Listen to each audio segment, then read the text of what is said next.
And guess what? My grandson keeps on saying, did you get Kenny a blade back? Oh yeah, this is $24. I'm getting ready to go order some of these today. So this right here, we cutting a piece of steel. What is the name of this blade right here? What's this blade? I'm recording this for my YouTube. Oh, it's a bandsaw. So what about that blade? You said that's it's a high carbon steel cutting blade. So this is with an old friend of mine, Rice Steel. We just cut the steel. And we're gonna watch the whole process. He's making me a pull-out. He makes all my trailers by hand. He say he's gonna retire, but he's never gonna retire. He's never gonna retire. So anyway, though, this process right here, what are we doing now?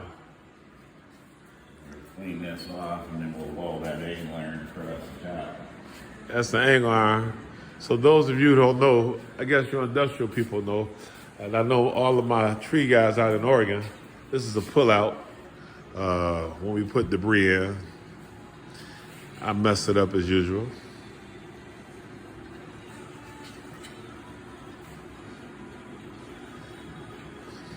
So what you doing right there? I'm gonna notch that, and then we'll clamp that back, so this will be straight, and then we'll roll those. See, this right here is the old Pioneer. Nobody doing this. All this is in Japan. I mean, in China. I don't do politics, but I grew up in a steel town, National Steel, where they used to make all the beams for the World Trade Center, Sears Tower, as well as Detroit Renaissance Center. All this kind of stuff. That's a TIG wheel right there, right? Yep. You see, you should have your glasses on, but we don't follow rules all the time. Don't look at this. He's welding this in.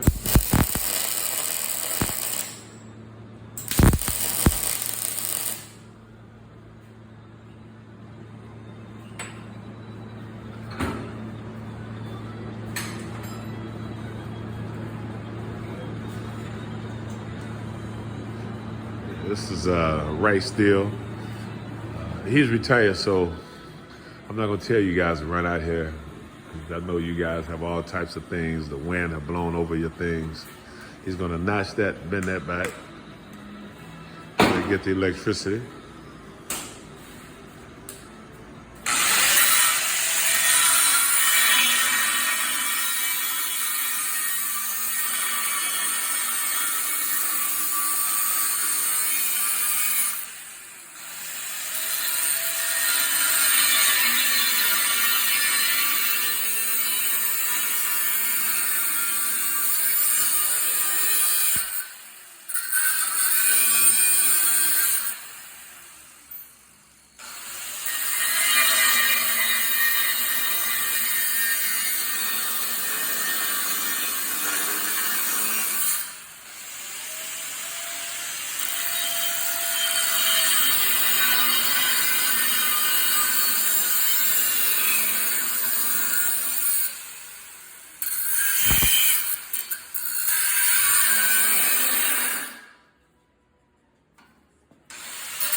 That's the same concept of cutting the tree, putting a wedge.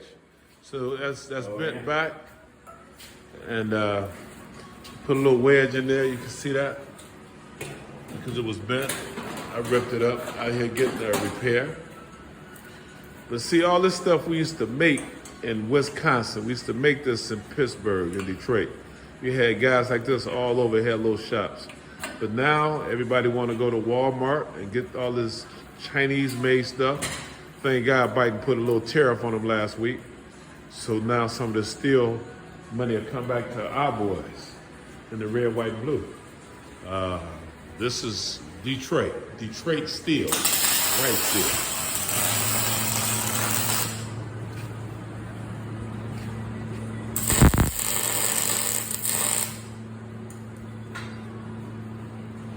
You need me to help you pull that, or? No, I gotta clean those balls off so we're gonna turn that right. Okay.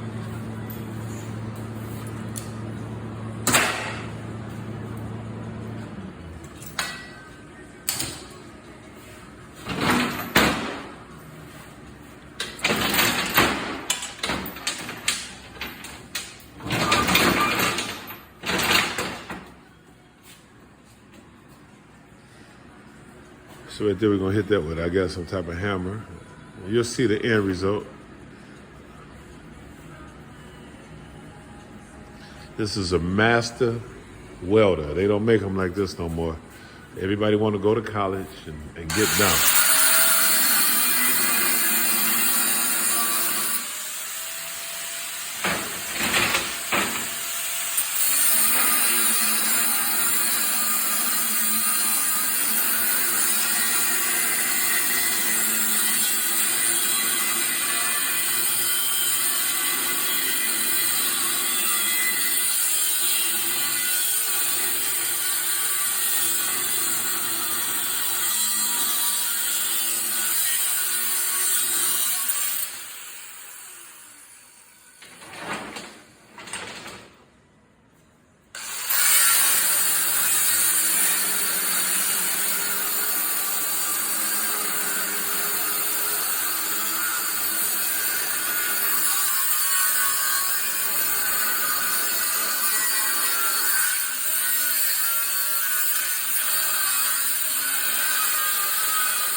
See what he just did was just, you see how smooth that is versus the new piece. So we put the tap on it, the cap on it can be perfect. So he's standing there.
So Rick, tell us while you're working, what did you just do right here? I mean, I just want to clean off that surface so it sits, the angle iron is going to sit flat on there, and we don't have to blow those big gaps up.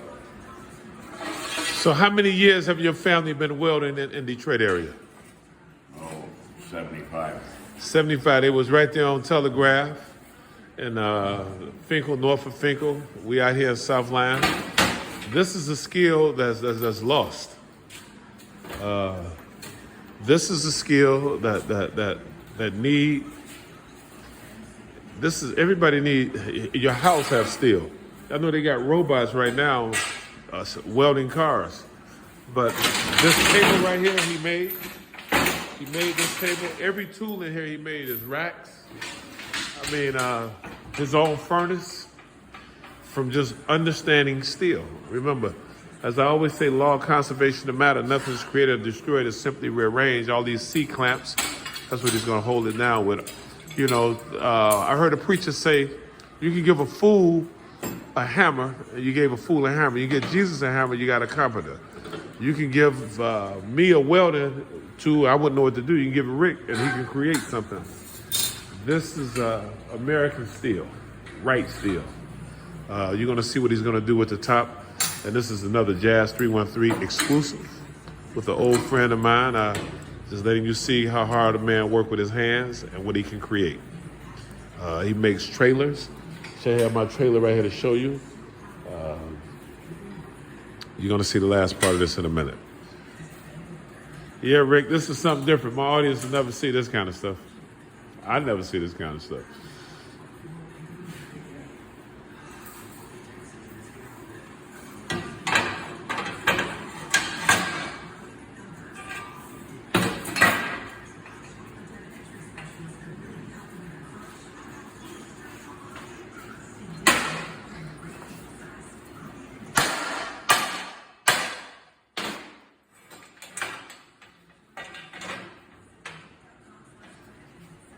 What if we do it this way to get more like that? Like that? Yeah, like that for a reason. Because I be pulling.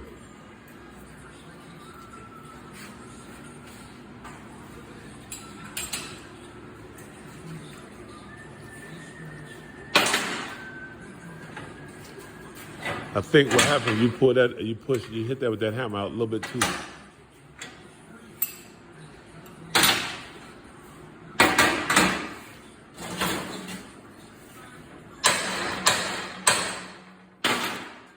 That should be flush. That's perfect. And he's locking them in with the C-clamp. He's gonna put that TIG weld in, and I'll be good until I tear it up again.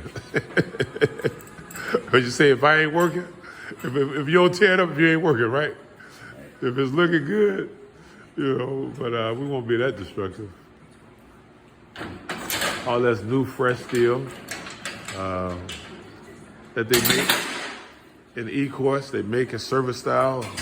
All this steel is made of dirt, ore, and iron. Coming out of Duluth, Minnesota, and they process it like you make a cake. And there's different levels, like gold, 14 karat gold, 12 karat gold. There's different variations of thickness.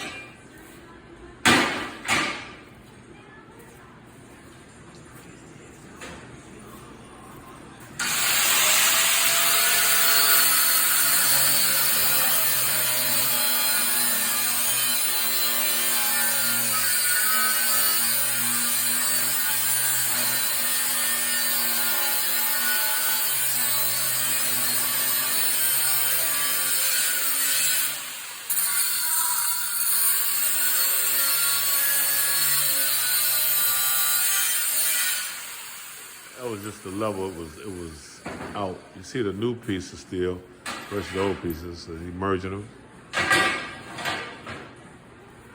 That's perfect. That's the end right there. That's it. He's gonna weld them in, and we're ready to go. Again, young men, you must take up a trade to feed yourself. A job is just over broke. You can be laid off at any time. With this skill here, 75 years, father, 3 generations in this place. Doing all types of things. Lawnmower breakdown, make hand dollies, make everything. Again, have a good day.